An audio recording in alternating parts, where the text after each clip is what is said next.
이제 2012년 증시도 단 하루밖에 남지 않았습니다. 여러분 올해 주식 투자 어떠셨습니까? 안녕하세요. 주식쇼 스트라이크의 강동석입니다. 올 한 해 힘들었다 해도 주식쇼 스트라이크 연말 특집에서 함께 하시면서 2013년 증시도 계획 세우시길 바라겠습니다.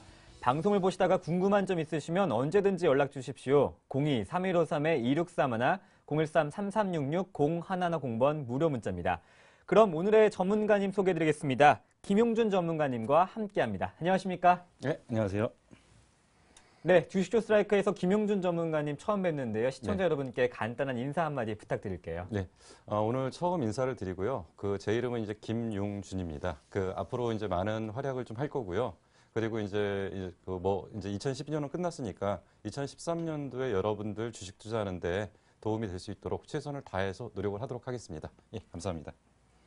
네, 기대가 많습니다. 오늘 어떤 내용 또 준비하셨나요? 이제 좀 주제가 좀 거창합니다. 네. 2012년도 전체적인 시장을 분석을 하고요. 네. 그리고 2013년도에 좀 어떻게 투자를 해야 되는지 이런 얘기를 좀 해야 되는데 주제는 좀 복잡하지만 간략하게 좀 이해하기 쉽도록 좀 정리를 해보도록 하겠습니다. 네, 예. 기대가 많습니다. 네. 올 한 해 증시 흐름과 특징 한번 먼저 짚어볼까요, 전문가님? 네. 일단은 이제 2012년도를 전체적으로 이제 좀 한번 시장 상황들을 한번 놓고 본다면 이제 거래소 기준으로 먼저 얘기를 해야 되겠죠. 아무래도 이제 좀 이쪽 부분이 좀 비중이 좀 크니까요. 이제 여기 정도에서 이제 시작을 한 것 같습니다. 시작은 이제 여기 정도에서 해서 지금 여기까지 왔는데 지금 여기서 이제 한눈에 보시면서 알겠지만은 전체적으로 큰 축에서는 1800포인트를 저점으로 그리고 2000포인트를 고점으로 해서 물론 이제 일시적으로 잠깐 이탈했을 때도 있었습니다. 그러나 이러한 부분들은 큰 변동이 아니고 지금 요 밴드 안에서 올 한 해를 마무리했다고 지금 볼 수 있습니다. 결국 이제 작년부터 이어졌던 유럽발 사태의 문제들이 올 한 해를 억누르면서 저점이 들어오면 살려고 하고요. 고점이 들어오면 팔려고 하는 이런 패턴들을 좀 보이고 있죠. 물론 이제 코스닥 지수 역시도 이제 480포인트를 저점으로 그리고 540포인트를 고점으로 한 장기 박스권을 지금 그렸다라고 지금 볼 수가 있는데요. 그러면 올해 증시를 한마디로 좀 간략하게 좀 요약을 해서 이슈가 되는 단어를 한번 생각해 본다면 네. 역시 뭐니 해도 삼성전자라는 얘기를 안 할 수가 없을 것 같습니다. 삼성전자라는 얘기를 좀 해야 되고요. 그리고 또 화두가 됐던 것들이 이제 스마트폰이라는 얘기를 좀 안 할 수가 없는 거죠. 그래서 이러한 부분들을 가지고서 전체적인 좀 흐름들을 좀 같이 한번 좀 보도록 하겠습니다. 지수는 장기적으로 이제 박스권을 그렸다라고 지금 보지만 삼성전자의 주가를 좀 잠깐 좀 검토를 하면서 좀 얘기를 좀 진행을 해야 될 것 같은데요. 네. 삼성전자의 주가는 올 한 해 상당히 좋았습니다. 사실 이렇게 삼성전자가 좋은 주가를 형성했던 적이 없는데요. 삼성전자가 연초에 최저점을 갖다가 70만 원 정도를 가지고 최고점은 150만 원 정도를 형성을 했었습니다. 네. 그래서 이제 주가 기준으로 보면 상당히 가파른 상승을 좀 보였던 한 해가 아니었나 좀 생각이 드는데요. 예, 이제 차트를 조금 이제 펼치면서 좀 얘기를 좀 해야 될 것 같은데 네. 잠깐만 좀 차트를 좀 보여드리도록 하겠습니다. 네, 오늘장에서 1.7% 상승하면서 149만 6천 원, 다시 한번 150만 원대에 도전을 하고 있는데요. 네, 차트 보겠습니다. 예. 삼성전자는 지금 이제 아까 전체적으로 좀 보여드렸을 때, 네. 이제 아까 지수는 이제 여기를 기준으로 해서 여기까지 봤을 때, 이런 일정한 밴드를 좀 그렸다라고 좀 볼 수가 있는데요. 삼성전자는 작년 말 최저점을 기준으로 이제 67만 원 정도부터 최고점 이제 150만 원까지. 사실 이게 시가총액이 작은 종목도 아니고요. 시가총액이 상당히 큰 종목이고, 전체적인 비중도, 시가총액이 이제 150조를 넘어가는 이런 회사가 사실 2배를 올라온다는 건 거의 있을 수가 없는 일이었죠. 그만큼 삼성전자가 큰 폭의 변화를 보였다는 겁니다. 근데 과거와 올해를 가장 크게 차이를 좀 둔다면은 과거에는 삼성전자를 갖다가 단순한 반도체 업체라고 분류를 할 수가 있었지만 올 한 해는 분명히 스마트폰을 만드는 세트 업체로서의 완전한 탈바꿈을 했기 때문에 주가에 대한 분명한 재평가가 이루어졌고요. 실질적으로 기업 이익 측면에서도 엄청난 기업 이익의 상승이 나타났던 한 해라고 좀 볼 수가 있습니다. 네. 그러면 삼성전자 이렇게 가장 좋았던 가장 큰 이유는 뭐니 해도 스마트폰이 전진 배치됐던 거죠. 올해 스마트폰 기준으로, 그러니까 보급형이 아닌 고급형으로 기준으로 봤을 때, 올해 약 3억만 대 정도를 판매한다라고 좀 봤는데, 그렇다라면은 삼성전자의 순이익은 상당히 좀 가파르게 상승을 했을 거고요. 그래서 여기에 따라서 전체적인 관련 업체, 관련 종목들도 상당한 좀 반사 이익을 얻었던 한 해가 아니었나 생각이 듭니다. 삼성전자의 부품을 납품하는 업체에서 뭐 여러 가지 업체들이 있겠죠. 여러 가지 업체들이 있는데 여러 가지 업체들 중에서 우리가 좀 기억이 나는 게 스마트폰을 납품하면서 가장 먼저 들어가는 게 이제 우리가 과거에 알던 AP라는 얘기를 좀 많이 해야 되는데요. 그러니까 과거에 이제 PC에서 보면은 CPU 역할을 했던 것이 있고요. 이러한 역할을 하는 게 이제 AP 칩을 납품하는 업체들. 뭐 이러면서 삼성전자가 이 AP 칩도 많이 납품을 했고요. 그리고 여기에 따라서 뭐 패널 업체들. 그러니까 과거 같은 경우에는 피처폰 시절에는 화면을 손으로 대면은 뭐 이제 손으로 대서 이제 그 실질적인 동작 인식을 하는 뭐 이런 쪽에서 TSP 업체라고 그러죠. 터치 패널 업체들. 이런 업체들도 상당히 큰 폭으로 상승을 했었고요. 그리고 이제 우리가 좀 가장 잘 알고 있는 게 FPCB라고 하죠. 예. 이런 쪽에서 뭐 인터플렉스니 이런 것들은 사실 최저점 1,600원 정도부터 최고점 7만 원까지 올라오는 엄청난 상승을 보이면서 실질적인 이런 쪽의 관련 종목들의 상당한 지금 수혜들이 좀 나타났던 한 해가 됐다고 좀 볼 수가 있고요. 삼성전자를 필두로 해서 사실 그동안 이제 그 지수가 이제 한 번씩 돌 때마다 여러 가지 이제 상황들이 많이 연출됐었는데 작년 같은 경우에는 최고의 화두가 됐던 종목은 자동차였고요. 자동차 부품주들이었죠. 그렇다면 올해는 IT 종목과 IT 부품주들의 그 전면적인 상승이 나타났고요. 사실 삼성전자보다도 1년 정도 늦게 출발한 LG전자에 대한 스마트폰이 재부각되면서 IT 관련 종목들 그리고 사실 그동안 상당히 어려웠던 패널 업체인 LG 디스플 같은 것들이 전면적으로 그 시장의 중심축으로 올라서면서 이러한 흐름들이 전체적인 IT의 부활을 알려줬던 한 해가 아니었나 좀 생각이 듭니다.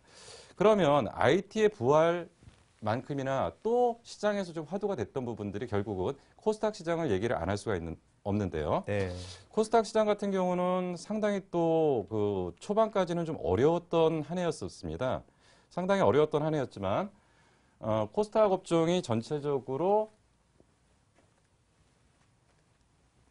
그 어려웠던 한 해를 보냈던 것이 사실 지수는 어느 정도 올라왔다가 다시 내려갔다 올라왔지만 사실 여기까지는 별게 없었습니다. 여기까지는 코스닥 업체들이 큰 어떤 맥에서 강한 상승을 보였던 종목군들은 크게 없었는데 결국 이제 여기서부터죠.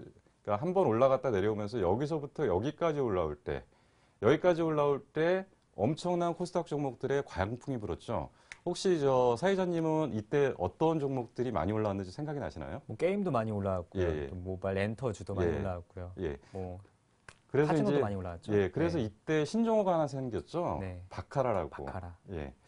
사실 근데 꼭 보면은 이러한 얘기들, 뭐 예전에 이제 전차 군단이니 네. 뭐 이런 것들이 나왔을 때 꼭 항상 고점을 찍었던 것과 마찬가지로 바이오, 카지노, 라는 뭐 딴따라의 라자라고 그러거든요. 그래서 이러한 것들이 폭등을 하는 한 해를 보여줬습니다. 근데 여기서 좀 기억해야 될 게 이제 첫 번째가 하나 좀 있습니다.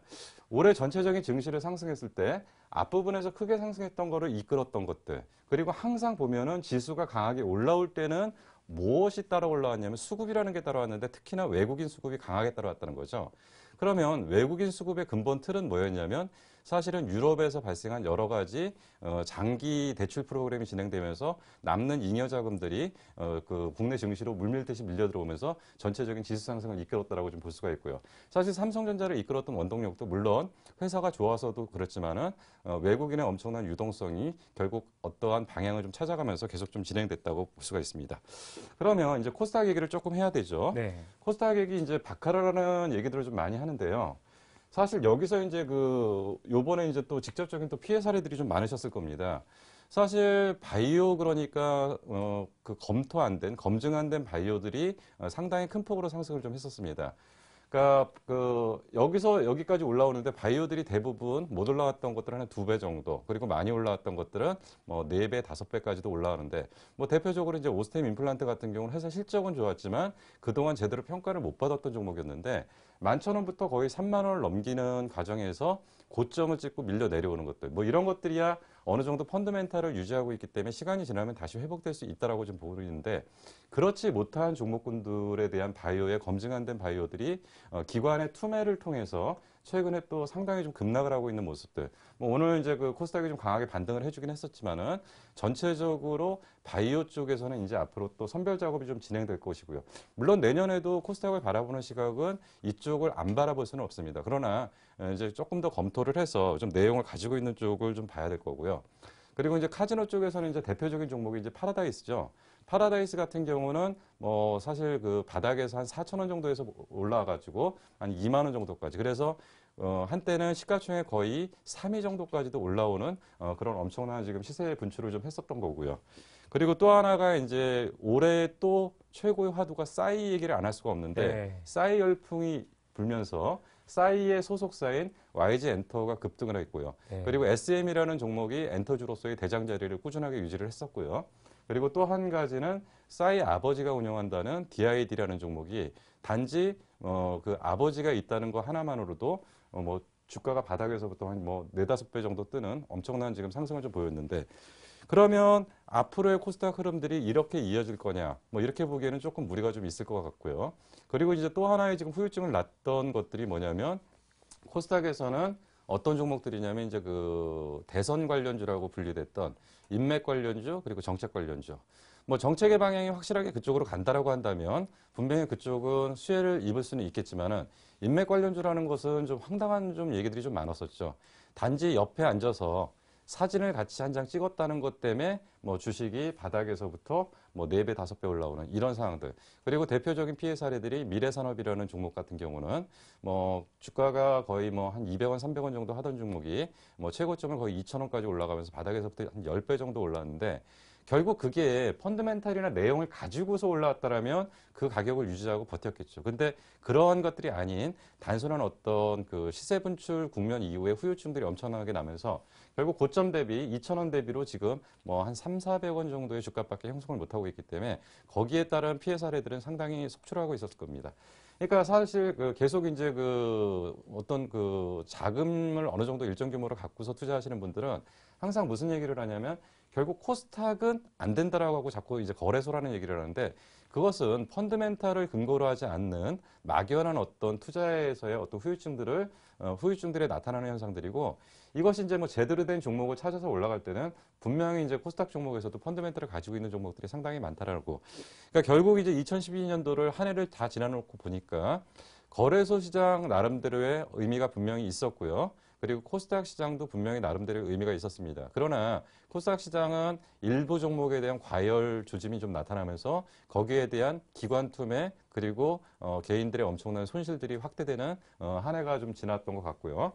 거래소 종목 같은 경우는 사실 일반인들이 가장 선호했던 과거에 좋았던 종목들은 거꾸로 이제 큰 폭으로 하락하는 종목들도 상당히 많이 나타나기 때문에 상당히 시비가 교체했었습니다. 그러니까 결국은 이러한 종목들에 대한 제대로 된 방향을 잡지 못했을 때는 2012년도의 증시는 결코 만만한 증시가 아니었다. 그리고 항상 내재적으로 깔려 있었던 부분들은 유럽발 악재를 항상 바닥으로 깔고 있었기 때문에 전체적인 시장들은 상당히 어려웠던 한 해에서 그래도 일부 핵심 종목들은 상당한 시세를 분출하는 분명한 한 해가 지나가고 있다라고 볼 수가 있습니다. 네. 그러면 이제 2012년도는 이 정도로 마무리를 해야 될 것 같고요. 그럼 이제 2013년도는 과연 좀 어떻게 될 것이냐. 2013년도에 대한 장의 방향들 어느 쪽으로 볼 거냐 상당히 좀 어렵습니다. 근데 어떻게 보시나요? 많이 올라갈 건가요? 유럽발 리스크도 있지만 뭐 예. 재정절벽 역시 예. 미국의 재정절벽 끝나지 않은 이야기들이 있는데 아무래도 글로벌 증시를 무시할 수 없겠죠. 예, 예, 네. 예. 그러니까 지금 이제 우리나라 시장을 분석할 때는 결국은 이제 우리나라는 모든 구조 자체가 수출 주도형으로 많이 돼 있기 때문에 네. 결국은 해외 변수를 고려하지 않은 순수한 국내 변수만 가지고서 시장을 예측한다는 건 상당히 좀 무모한 겁니다. 그래서 어쩔 수 없이 이 얘기들을 할 수밖에 없어요. 결국 미국이라는 얘기는 지금 할 때는 미국이라는 얘기를 할 때는 우선적으로 무조건 해야 될 게 지금 이제 재정 절벽입니다. 재정 절벽 그러는데 재정 절벽이 대체 뭐냐? 결국은 미국에서 세금을 줄이고 그리고 그 여지껏 그 계속되었던 감세 정책을 전면 폐지하면서 결국은 노동자들 그러니까 그 월급을 받는 사람들이 결국은 그만큼 사용해야 될 돈들이 줄어드는 거죠.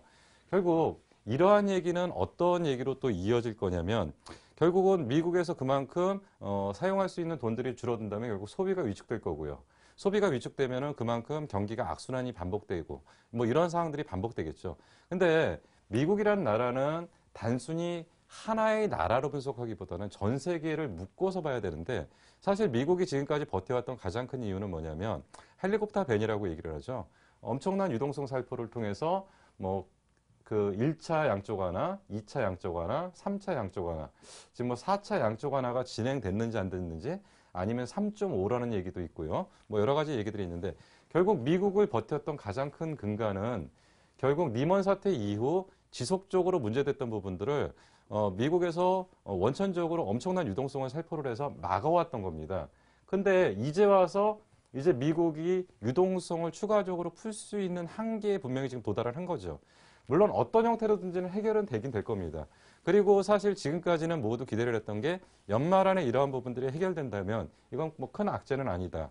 근데 결국은 미국이라는 상황에서 미국이 소비가 1%가 준다면 전 세계 수출은 엄청난 타격을 받을 수밖에 없기 때문에 지금 미국이 과연 이 재정 절벽을 어떤 형태로 풀어나갈 거냐. 오바마가 추구하는 방향은 약간 급진적인 방향이고요. 공화당이 추구하는 것은 기존의 기득권층들을 유지하는 정책을 통해서 향후 방향을 좀 잡아달라는 얘기인데 서로 간에 지금 마찰이 좀 상당히 크기 때문에 결국 어떤 식으로 합의가 되든 간에 이거에 대한 분명 후유증들은 지금 나타날 수밖에 없습니다. 결국 글로벌 시장에서 미국이라는 역할을 내년에는 기대하기가 어렵다는 얘기죠. 내년에 미국발 어떤 새로운 어떤 기대들을 못한다라고 한다면 그렇다면 또 눈을 여러 군데로 또 돌려야 될 건데 사실 이제 유럽발 문제 이거는 이제 제일 처음에 문제가 터진 거는 이제 그리스 사태가 처음 시작이 된 거죠. 그리스 사태가 정확하게 시작됐던 거는 언제 시작됐냐면 작년에 시작된 것도 아니고 사실은 그 이전에 1년 전에 시작된 거죠. 2010년도 4월 달에 처음 문제가 터졌고요. 사실은 사람들이 처음에 그리스 문제 터졌을 때 그게 뭐야라고 했었죠. 아무것도 아닌 것처럼 생각을 했었지만은 실질적으로 문제가 좀 복잡해졌고 그리스 문제가 결국은 작년에는 이탈리아하고 스페인 쪽으로 확산되면서 이거 유럽이 통째로 문제가 되는 거 아니냐. 뭐 상당히 위기까지 갔었죠. 상당히 위기까지 갔는데 미국과 유럽은 기본적으로 정책을 진행하는 경제 정책을 진행하는 방향이 다릅니다. 그러니까 뭐냐면 미국은 만약에 문제가 생긴다면 초기에 원천적으로 그 엄청난 유동성을 살포를 해서 이 문제를 근본적으로 해결하는 아주 적극적인 정책을 사용하는가 하면은 유럽 쪽은 알아서 좀 해결해라. 알아서 좀 해결할 수 있도록 시장 자율기능에 좀 맡기는 역할들을 좀 했기 때문에 문제를 좀 상당히 크게 벌려놨던 것이 좀 문제라고 좀 볼 수가 있습니다. 그러면 한때는 정말 유럽이 전체적으로 붕괴되면서 전 세계를 망가뜨리는 게 아닌가라는 생각까지 좀 할 수밖에 없었던 상황이었고요. 근데 이제 유럽에서도 더 이상 방관할 수가 없기 때문에 유럽의 문제는 결국은 제일 처음에 이제 EFSF라는 기구를 통해서 문제를 풀다가 더 이상 이 자금 갖고는 한계가 생기기 때문에 ESM이라는 기구를 출범을 시켜서 이 유럽의 문제를 이 안으로 해결하자라고 해서 이쪽으로 좀 몰아가려고 했는 중간 과정에서 결국은 ESM이 출범하는데 여러 가지 얘기들이 좀 많았죠. 독일에서 위헌 판결이 나서 이걸 해결하는데 한 달이 걸린다, 두 달이 걸린다. 과연 이게 의회에서 통과될 거냐, 안 될 거냐. 이런 얘기들까지 나왔던 게 올해 전체적으로 진행이 됐던 건데 이 중간 과정에서 한 번 정도 ECB에서 결국은 그 LTRO라는 이러한 제도. 그러니까 여기서 사실은 작년 말에 먼저 LTRO 1차를 시행을 했고요. 올해도 한 차례 더 시행을 하면서 결국 여기서 일도 넘어가는 중간 다리 역할을 좀 해주면서 유럽 문제는 이제 최소한 그 유동성에 대한 문제는 어느 정도 해결할 수 있었다고 좀 봅니다. 근데 문제는 뭐냐면 지금 이제 유럽에서 한 일은 뭐냐면 지금까지는 사실은 부도 안 나게 했던 거죠. 부도 안 나게 했던 거고 이제 부도는 안 날 것 같아요. 근데 문제는 뭐냐면 부도가 안 난다고 해서 문제가 되는 게 아니라 부채가 많은 사람들은 결국 이 이자 비용을 감당하면서 이자 보형보다 부채를 점점 줄여나가는 과정들이 좀 필요하겠죠. 그래서 내년에는 분명히 유럽이 실질적인 구조 조정이 좀 진행될 것 같습니다. 구조 조정이 진행된다는 것은 결국은 비용을 줄여야 되고요. 그리고 부채를 줄여야 되기 때문에 결국은 경기의 방향을 위쪽으로 가는 경기의 방향을 사용할 수가 없는 거고요. 그렇기 때문에 결국은 계속적인 유럽발 쪽에서의 어떤 모멘텀을 기대하기는 어렵다. 지금 앞부분에서 말씀드린 게 첫 번째로 미국 쪽 사실 내년에 별 볼 일 없을 것 같아요. 미국 쪽이 별 볼 일 없을 것 같고요. 그럼 유럽 쪽도 크게 기대할 건 없을 것 같습니다. 그러면 우리나라 같은 경우는 수출 주도형 국가에서 유럽발 모멘텀이나 미국발 모멘텀을 기대할 수 없다면 네. 이제 남은 거는 이제 하나밖에 없죠. 중국인가요? 예, 중국밖에 이제 기대할 게 없는데 네. 중국은 그래도 좀 상황이 난 것 같습니다. 중국이 사실 이제 실질적으로 문제가 됐던 것들이 사실 대부분들 지금 생각하는 게 왜 중국에서 강한 드라이브 정책을 사용 못하냐라는 얘기들을 많이 하고요. 그리고 강하게 경기 진작책을 사용하면 될 거를 왜 이렇게 자꾸 미지근하게 하느냐라고 하는데 사실은 중국도 풀어야 될 문제들이 좀 상당히 내부적으로 복잡한 게 많습니다. 사실 중국이 처음 문제가 터졌던 것은 뭐냐면 부동산의 침체입니다. 부동산이 침체됐는데 부동산이 침체되다 보니까 대부분 그 중국의 지방 정부들은 자체적인 채권 발행을 못하는 거고요. 그리고 중앙 정부의 통제를 받는 상황에서 부동산이 침체가 되다 보니까 들어와야 되는 세수나 이런 것들은 줄어들고요. 그리고 벌려놓은 일들은 많고요. 그러다 보니까 지방 정부가 계속적으로 부실화되는 거죠. 이 지방 정부의 부실이 결국 어디까지 연결됐냐면 은행 부실까지 연결됐었습니다. 그래서 사실 그동안 중국에서는 이러한 부분들을 구조조정하기 위해서 상당히 오랫동안 지금 시간을 들였던 거고요. 이제 이러한 부분들이 어느 정도 좀 윤곽이 나왔습니다. 그렇기 때문에 이제 중국 쪽에서 이제 신정부가 좀 들어서면서 새로운 경기에 대한 방향들을 그 위쪽으로 가려고 하는 이러한 지금 정책들을 지금 많이 사용할 거고요.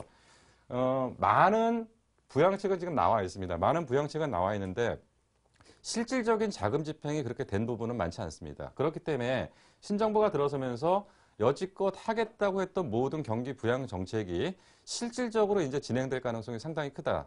그리고 또 한 가지 긍정적인 요소는 중국의 경기를 갖다가 사실은 우려를 좀 많이 했던 부분들이 과연 어디가 저점이냐는 얘기를 많이 했었는데 네. 3, 4분기, 그러니까 2012년도 3, 4분기에 결국 중국의 GDP가 그 7%대로 진입을 했었죠. 7%대로 진입했는데 이게 거의 저점이다. 그래서 이제 여기서부터는 좀 살아날 가능성이 좀 상당히 크다. 그래서 내년도의 전망치들은 뭐 여러 기관들에 따라서 좀 차이는 있겠지만은 이제 본격적으로 경기는 이제 그 3, 4분기를 저점으로 해서 내년의 예상치는 이거보다 상당히 높은 8.4포인트 정도를 내년에 중국의 GDP 목표치로 지금 두고 있다.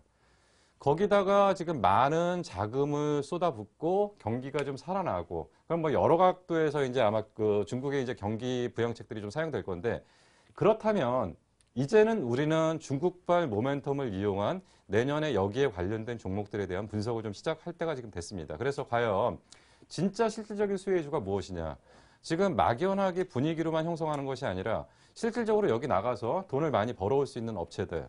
뭐 예전같이 만만하진 않습니다. 중국이 쉽게 돈을 벌 수 있는 데들이 아닌데 그래도 이러한 경기에 대한 부양책들이 사용되면서 수출 주도형 국가에서의 어떤 중국과의 관계를 통해서 이쪽에 정말 그 수혜가 될 수 있는 종목들을 내년에는 잘 찾아보는 한 해가 좀 될 필요가 좀 있고요.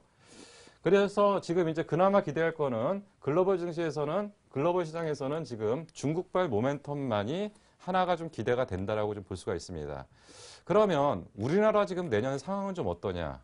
상당히 만만치 않을 것 같습니다. 우리나라는 결국은 수출을 통해서 돈을 버는 국가라고 많이 말씀을 드렸는데요. 네. 수출이 잘 안 되게 되면 내수만 갖고 먹고 살기는 좀 상당히 어려운 나라입니다. 근데 지금 수출 여건이 지금 상당히 안 좋아지고 있어요. 지금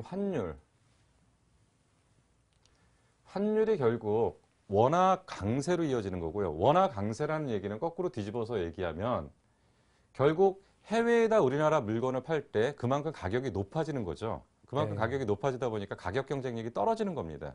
근데 원화의 강세가 추세적으로 이어질 가능성이 상당히 큰 상태에서 지금 미국, 유럽, 그리고 일본 이 모든 나라들은 지금 뭐를 진행을 하고 있냐면 자신의 그 나라들의 경기를 부양시키기 위해서 지금 엄청난 지금 유동성을 지금 살포하고 있습니다.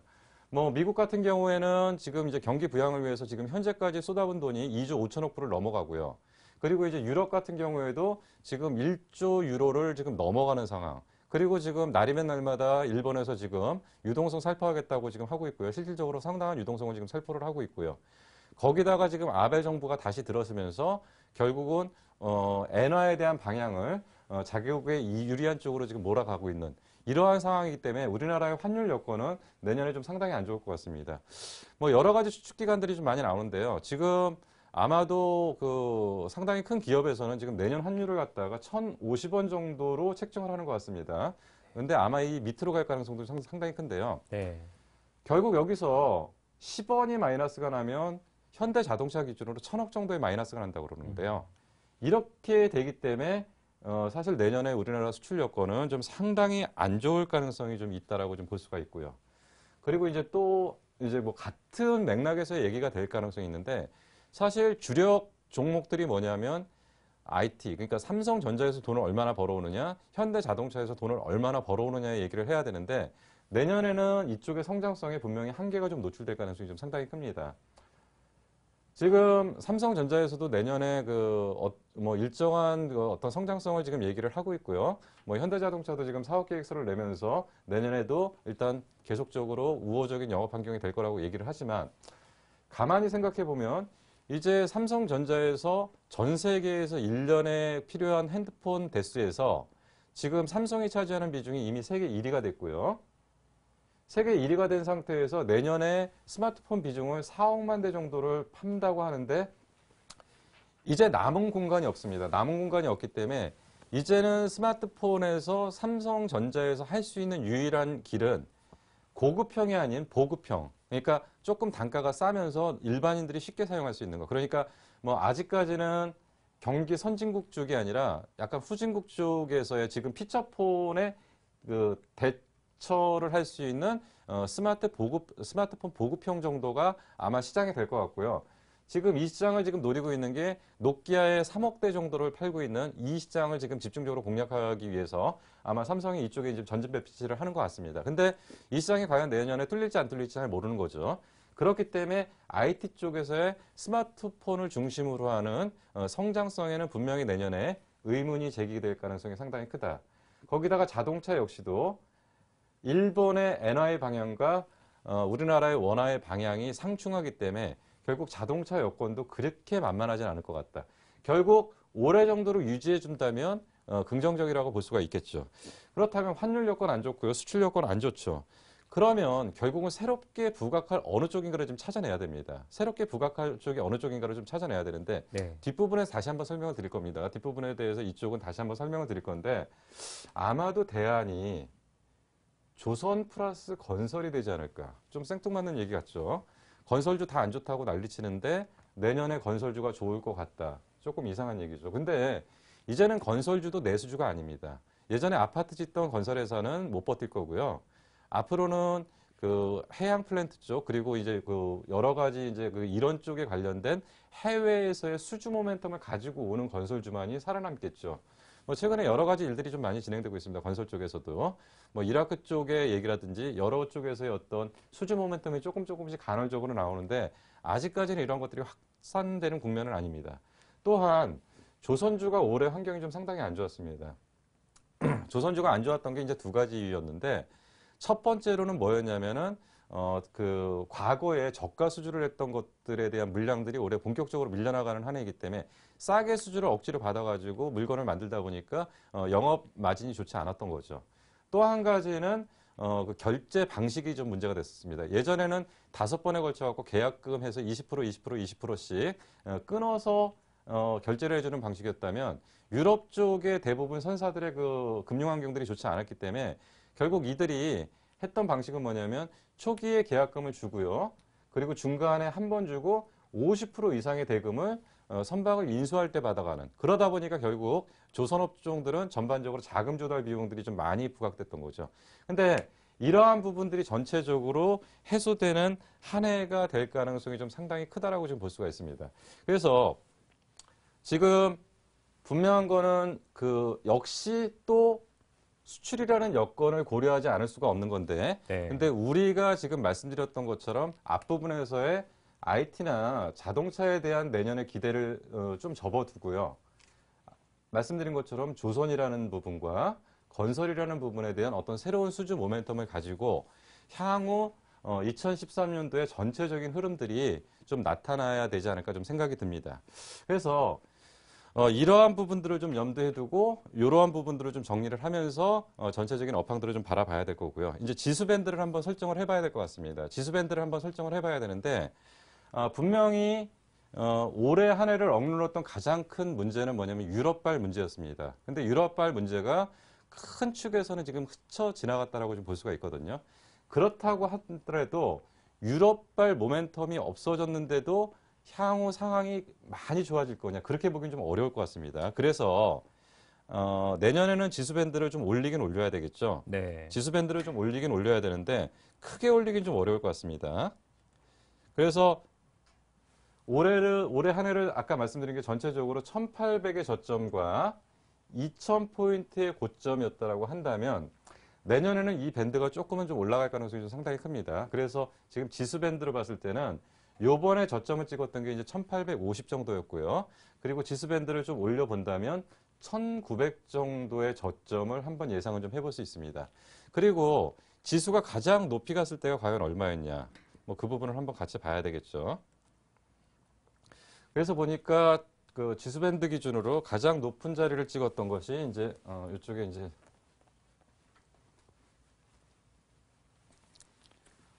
최고점을 찍었던 게 2231포인트. 물론 이제 여건이 이때보다 많이 좋다라고 얘기하기는 어렵겠지만 그러나 내년에는 다른 쪽에서의 어떤 지수를 끌고 나갈 수 있는 대안들이 분명히 있을 것 같다. 그래서 지수 밴드는 일단 1900포인트의 저점과 그리고 최고점인 2231포인트를 살짝 돌파하는 2300포인트. 근데 사실 1900에서 2300이면 400포인트 정도밖에 안 되기 때문에 공간은 그렇게 많지는 않습니다. 그렇기 때문에 역시 내년에도 집중되는 종목에서의 수익이 나는 거고 그리고 우리가 과거에 좋았던 종목들이 계속적으로 좋아지는 그런 패턴들은 아닐 겁니다. 그러면 여기서 또 한 가지 기억하셔야 될 게요. 내년에는 그럼 대형 주장이냐 아니면 중소형 주장이냐. 저는 먼저 결론부터 말씀드리면 대형주는 그렇게 재미없는 장이라고 좀 보입니다. 대형주는 아까 말씀드린 일부 제한된 부분에서의 어떤 상승은 나타날 가능성이 있지만 전체적으로 대형주가 우상향하는 그런 패턴은 아닐 거고요. 그래서 대형주 쪽에서 큰 수익을 내기는 좀 상당히 어렵다라고 좀 봅니다. 근데 사실 중소형주는 그동안 많이 억눌렸으면서 제대로 자기 가치를 평가 못 받았던 종목들이 좀 상당히 많거든요. 그래서 중소형주 중에서 상당히 모멘텀을 가지고 있는 종목들이 많이 있습니다. 이러한 종목들 중에서 내년에는 시장을 좀 지배할 가능성이 있고요. 그래서 결론적으로 보면은 거래소가 낫냐 코스닥이 낫냐라고 얘기를 했을 때 물론 어떤 한쪽을 얘기하는 거는 좀 어렵겠지만 그러나 그래도 먼저 쳐다봐야 될 것이 거래소 쪽의 종목군보다는 코스닥 쪽의 종목군 쪽에서 그래도 또 향후 성장성을 겸비한 이런 쪽에 관련 종목들이 전면적으로 부각될 가능성이 있고 그래서 내년에는 지수는 좀 지루하고 종목은 좀 활발하게 움직이는 그러한 전체적인 패턴이 아닐까 좀 생각이 듭니다. 네, 지수 밴드는 한 1900에서 2300 예상하시는데요. 좀 더 자세한 이야기 2013년 투자할 때 관심 가져볼 만한 업종들 잠시 후에 알아보겠습니다.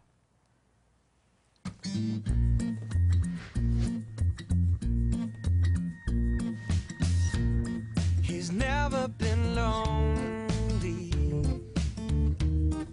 She takes his hand and all his troubles step aside. He's never felt like this before. He liked to try. Oh, let yourself in. It's always thinking about let yourself in. And now he's singing out loud. I'm feeling like my life has just begun. And I'm feeling fine. Well, I feel so alive. Singing. Ooh, I'm feeling like my life has just begun. And I'm feeling fine. So fine, fine, fine.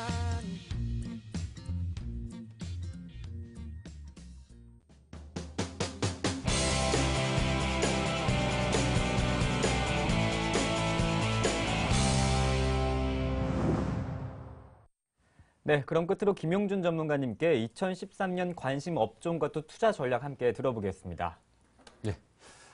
이제 앞부분에서 이제 잠깐 말씀드렸을 때 이제 2013년도에는 분명히 지수를 보는 흐름은 아닐 거고요. 그리고 이제 종목을 좀 봐야 되고요. 종목을 이제 어느 쪽으로 압축하느냐에 따라서 2012년도와 비슷하게 결국 집중과 선택이 된 분들은 수익을 얻는 한 해가 될 거고요. 그렇지 못한 분들에게는 또 상당히 힘든 한 해가 될 가능성이 있습니다. 뭐 여러 가지 경제 흐름이나 이런 것들도 좋지 않을 거고요.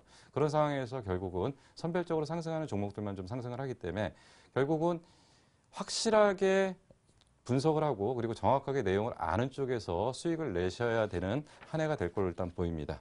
그래서 먼저 이러한 부분들을 먼저 좀 한번 살펴보도록 하겠습니다. 네. 앞부분에서 잠깐 좀 설명을 드렸죠. 조선주라는 얘기를 좀 했었죠. 근데 조선주가 앞부분에서 말씀드렸던 여러 가지 이제 영업 환경들이나 이런 것들이 좋지 않았기 때문에 올해는 이제 바닥을 좀 탈출하는 그러한 흐름 정도가 지금 나타났고요. 사실 이제 이게 이제 그 삼성중공업의 전체적인 흐름입니다. 여기서 크게 올라왔던 것은 이것은 이제 뭐 좋아서 올라왔던 것이 아니라 결국은 앞부분에서 말씀드렸던 외국인들이 주도하는 유동성 장세에서 상승을 했던 거고요. 그리고 실질적으로 이제 반등을 한 구간은 요 구간 정도가 올 한 해의 전부의 흐름이라고 좀 볼 수가 있습니다. 근데 지금부터가 이제 조선주를 좀 잘 바라봐야 될 때입니다. 지금부터 만약에 조선주가 이제 눌림목이 들어가서 뭐 전저점이 어디서 나타날지 어느 정도까지 눌릴지는 모르겠지만 아마 요번에 눌리고 나면 이러한 패턴의 상승이 아닌 상당히 의미 있는 좀 상승이 좀 나타날 수 있는 한 해가 될 걸로 좀 보입니다. 근거는 뭐냐면요. 결국은 2012년도 말 정도에 조선 관련해서 수주 모멘텀이 상당히 활발할 것으로 좀 예상을 했었습니다. 수주 모멘텀이 상당히 활발할 것으로 예상을 했는데 수주가 많이 지연됐어요. 뭐 대표적으로 지금 에지니아 뭐 프로젝트라든가 뭐 쉐브론 프로젝트 이게 건당 한 25억 불, 15억 불짜리의 그 상당히 대규모의 그 프로젝트였는데 이런 것들이 지금 다 지연됐습니다. 그래서 2012년도에 지금 수주가 지연된 쪽이 정확하게 얼마냐면 102억 불 정도 됩니다. 그러니까 이 102억 불 플러스 포함해서 내년에는 한 전체적으로 예상을 지금 뭐 물론 이제 지나봐야 되겠지만 350억 불 정도 예상을 지금 하고 있습니다. 350억 불이면은 지금 우리나라 그 빅3죠. 그러니까 그 조선 3사가 보통 한 회사당 거의 100억 불 이상 수주가 가능할 걸로 지금 보는 거죠. 뭐 물론 많이 받아가는 데는 많이 받아갈 거고요. 네. 그러면 상당히 큰 규모입니다. 그러면 수주 규모로는 상당히 의미가 있을 거고요. 그리고 여기서 또 주목할 것은 지금 이게 단순하게 예전처럼 어떤 물량 공세가 지금 진행되는 것이 아니고 해양 플랜트 쪽에 수주가 좀 상당히 많이 나올 것 같습니다. 그러면 해양 플랜트 쪽은 상당히 이제 고부가가치 쪽이고요. 그리고 마진도 상당히 좋은 쪽입니다. 그래서 이러한 것들이 조선주는 실적이 나왔을 때 움직이는 게 아니고요. 조선주는 수주를 받는 시점에서 수주의 질과 양에 따라서 주가의 움직임이 나타난다고 하면은 해양 플랜트 쪽에 수주가 집중되는 내년이 상당히 주가가 큰 폭으로 회복되는 한 해가 될 거다. 또 여기다가 이제 LNG선 비중이 좀 많이 높아질 것 같습니다. LNG선은 뭐 이제 셰일가스라는 얘기들을 좀 상당히 많이 하는데 셰일가스가 실질적으로 운반되기 시작하려면은 내년에 발주가 본격적으로 나와야지 앞으로 셰일가스를 수송하는데 차질이 없는 일정이 된다고 합니다. 그래서 이러한 쪽의 어떤 모멘텀들은 조선주를 이끄는 향후 중요한 변수가 될 것 같고요. 그리고 이제 2013년도에는 또 뭐가 도입되냐면 선박 제조 연비 지수 도입. 그러니까 무슨 얘기냐면 결국 이제 그동안 그 노후된 선이거나 이런 것들이 그냥 그 자동차들도 이제 오래된 거는 그냥 계속 굴러갔는데 그런 것들을 규제하는 것처럼 결국 선박도 너무 오래되면은 이제 강제로 해체시켜야 되고요. 새로운 선박으로 교체를 해야 된다. 그렇기 때문에 환경 친화적 설계 능력을 보유한 국내 조선업체가 가장 경쟁력이 높다고 볼 수 있습니다. 뭐 중국 쪽이나 이런 쪽에서 지금 사실 조선업을 많이 키우고는 있지만 결국은 싸움은 이거라 그러더라고요. 설계력, 설계 능력이 얼마나 되느냐. 이 능력은 지금 중국에서는 지금 거의 못 따라온다고 합니다. 그래서 이러한 것들이 밑바탕에 깔려있는 조선주가 내년에는 분명히 새롭게 부각되는 한 해가 되기 때문에 요번에 조선주가 만약에 조정을 받는다면 아마도 이제 지금 이제 연초에는 프로그램 매수를 통해서 배당을 받으려고 했던 물량들이 역으로 프로그램 매도화될 가능성이 있기 때문에 1월 초가 지나면서 한 차례 충격이 좀 있을 수 있는데 그럴 때를 이용해서는 조선주에 대한 관심은 좀 집중해 볼 필요가 좀 있지 않은가 좀 생각이 듭니다. 네. 또 한 가지는 이제 스마트 디바이스죠. 예. 예, 이제 스마트폰으로 대별됐던 올 한 해를 지금 본다면 아까 말씀드린 것처럼 이제 스마트폰에서는 아까 말씀드린 고급형은 지고요. 이제 보급형이 확산될 가능성이 좀 상당히 크다. 그러니까 고급형 시장은 이미 시장이 어느 정도 형성이 끝났습니다. 그렇기 때문에 장비 납품하는 업체들이 여기가 결정이 돼 있고요. 그리고 어느 정도 납품하는 게 다 결정이 돼 있습니다. 그렇다면 새롭게 뚫릴 만한 시장이 이제 보급형 시장. 아까 말씀드린 것처럼 노키아의 3억 대를 어떻게 뺏어올 거냐. 이것이 가장 큰 싸움이 될 가능성이 크고요. 그리고 또 한 가지로는 어떤 쪽을 봐야 되냐면 지금까지는 사실 태블릿 PC 시장은 삼성이 주도했다기보다는 애플이 주도했죠. 근데 이 애플에서의 태블릿 PC 시장을 어떻게 뺏어올 거냐. 여기에 관련된 부품업체들. 결국은 이런 쪽에서 가장 수혜가 예상되는 게 태블릿 PC 같은 경우는 결국은 패널의 크기가 얼마나 사용되느냐에 따라서 많이 있기 때문에 이 패널을 많이 쓰는 업체들, 뭐 기타 등등 여러 가지 수혜 업종들이 있겠죠. 그래서 내년에 분명히 스마트 시장은 결국은 고급형에서 보급형으로 넘어오는 쪽에서의 어떤 수혜들, 그리고 말씀드린 것처럼 태블릿 PC 쪽의 시장을 어떻게 뺏어오느냐. 결국 이 싸움이 될 거고요. 그리고 또 한 가지 좀 쳐다봐야 될 게 신기술이 적용될 가능성이 있는 업체들이 좀 몇 군데가 있다고 좀 보입니다. 대표적으로 지금 올해부터 계속적으로 지금 얘기는 진행됐지만 아직까지 결론은 안 났는데 현실적으로 가장 가능한 신기술은 뭐냐면 무선 충전 시스템입니다. 지금 이제 뭐 플렉셔블 디스플레이니 기타 등등 여러 가지 얘기들을 많이 하는데 사실 그거는 내년에 현실적으로 거의 도달하기 힘든 상황이고요. 그래서 결국 무선 충전 시스템을 어떻게 할 거냐. 이것이 가장 큰 싸움이라고 좀 볼 수가 있습니다. 그리고 이제 이러한 쪽에서 이제 그 스마트 디바이스 쪽에서는 이런 쪽을 좀 생각을 해야 될 거고요. 네. 그리고 분명히 또 이제 스마트 TV라는 게 출시가 되면서 OLED TV라는 얘기들을 좀 많이 하거든요. 그래서 OLED TV 관련 쪽에서는 결국은 지금 UDTV라고 얘기를 하는데 UDTV가 뭐냐면 화질의 그 밝기입니다. 결국은 뭐 2K니 4K니 이런 얘기를 하는데 결국 화질로 승부를 한다고 하면 결국은 LCD 업종의 새로운 부각이 다시 한번 좀 예상이 되는 쪽입니다. 그래서 분명히 이러한 쪽을 좀 검토를 하셔야 될 거고요. 그리고 또 내년에는 분명히 이러한 부분들을 또 얘기를 해야 될 겁니다. LED 하는데 사실 LED라는 종목에 대해서 내년에 2013년도는 굉장히 큰 폭의 상승을 할 가능성이 큽니다. 우리보다 일본이 1년 앞서서 진행이 됐고요.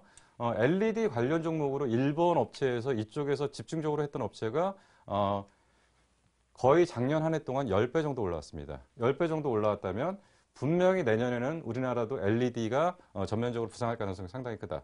LED 쪽에서 LED 조명의 개화, 그리고 관련 업체들의 부각, 뭐 이런 쪽에서의 어떤 상당한 부분들, 그리고 전력난 이런 것들에 대한 대안으로 현재 제시가 되는 쪽이 결국 LED가 전체적인 시장의 중심축이라고 좀 볼 수가 있습니다.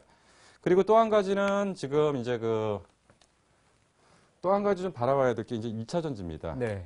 2차 전지라고 하는 거는 결국은 적용 분야가 어디냐면 2차 전지는 핸드폰의 배터리에도 들어가는 거고요. 그리고 노트북에도 들어가는 거고요. 그리고 자동차의 2차 전지 배터리로도 들어가는 거죠. 결국 내년에 2차 전지 시장은 어떤 흐름으로 예상이 되냐면 소형 배터리 시장의 안정적인 성장이 지속되는 가운데서 대형화로 전환되는 초기 국면이다. 그렇기 때문에 2차 전지가 그 자동차로 확산된다면 상당히 큰 폭의 수혜가 예상되는 종목들이 많이 배치가 돼 있죠. 그래서 관련 종목들을 좀 잘 검토해야 될 필요가 좀 있다. 그리고 이제 바이오라고 하는 종목을 또 내년에는 상당히 크게 좀 봐야 될 건데요. 바이오에서 지금 바이오 헬스케어라는 얘기를 상당히 많이 합니다. 헬스케어라는 얘기를 상당히 많이 하는데 헬스케어라는 게 US케어.